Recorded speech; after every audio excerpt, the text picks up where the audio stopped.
আসসালামু আলাইকুম, সবাইকে আমার চ্যানেলে স্বাগতম। আশা করি সবাই ভালো আছেন। আজকের ভিডিওর টপিক হচ্ছে একটা রক্তবান।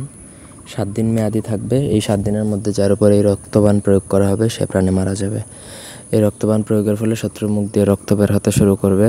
রক্তপ্রবাহ হতে হতে একটা সময় শত্রু প্রাণে মারা যাবে। অন্যায়ভাবে এই ধরনের বান প্রয়োগ করা নিষিদ্ধ। এটা খুবই ভয়ঙ্কর একটা বান, সুতরাং বুঝে শুনে প্রয়োগ করতে হবে। পুরো ভিডিওটা না টেনে শেষ পর্যন্ত দেখবেন না। উল্টাপাল্টা যদি করতে যান তাহলে কিন্তু সমস্যা আছে। মানে অল্প দেখলেন, তারপরে যদি আপনারা কাজ করেন তাহলে উল্টাপাল্টা হলে সেই বান আপনার উপর লাগবে। ব্যক্তিগত যে কোনো কাজের জন্য বা যে কোনো প্রয়োজনে স্ক্রিনে দেওয়া নাম্বার আছে, সরাসরি ফোনে বা হোয়াটসঅ্যাপে যোগাযোগ করে যে কোনো কাজ করাতে পারবেন, দেশে বা দেশের বাইরে থেকে। তো মন্ত্রটা প্রথমত একটা মন্ত্র আছে, 151 বার পাঠ করবেন আগে, তারপরে এই তাবিজটা অঙ্কন করবেন, তাহলে তাবিজটা জাগ্রত হবে। নিয়ম বলে দিচ্ছি, শনি অথবা মঙ্গলবার দিন একটা জালালি কবুতর ধরে আনতে হবে। জালালি কবুতর কিন্তু খুবই রেয়ার। সাধারণ যে কবুতরগুলো থাকে সেগুলো কিন্তু জালালি কবুতর না। আর জালালি কবুতর না হলে শত্রুর উপর এই বানটা লাগবে না।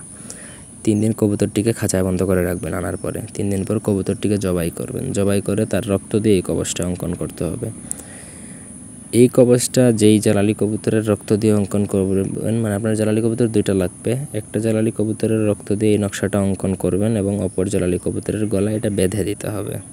কবচটি করতে হবে কিন্তু নিরামিষ খেয়ে, মানে এটা লেখার আগে আপনাকে নিরামিষ খেতে হবে। এর আগে আমিষ কোনো কিছু খেলে জাগ্রত হবে না। তারপর একটা কবুতরের আনার পরে 3 দিন রাখবেন। 3 দিন পর সেটা জবাই করে তার রক্ত দিয়ে এই নকশাটা লিখলেন। তারপর সেই নকশাটা যেই তাবিজ বানালেন সেই তাবিজটা কিন্তু আপনাকে আরেকটা জালালি কবুতরের গলায় বেঁধে দিতে হবে। শত্রু প্রাণে মারা যাবে এটুকু নিশ্চিত, তেমনি আপনার খরচও হবে কিন্তু, কারণ হচ্ছে 2টা জালালি কবুতরের ভালোই দাম।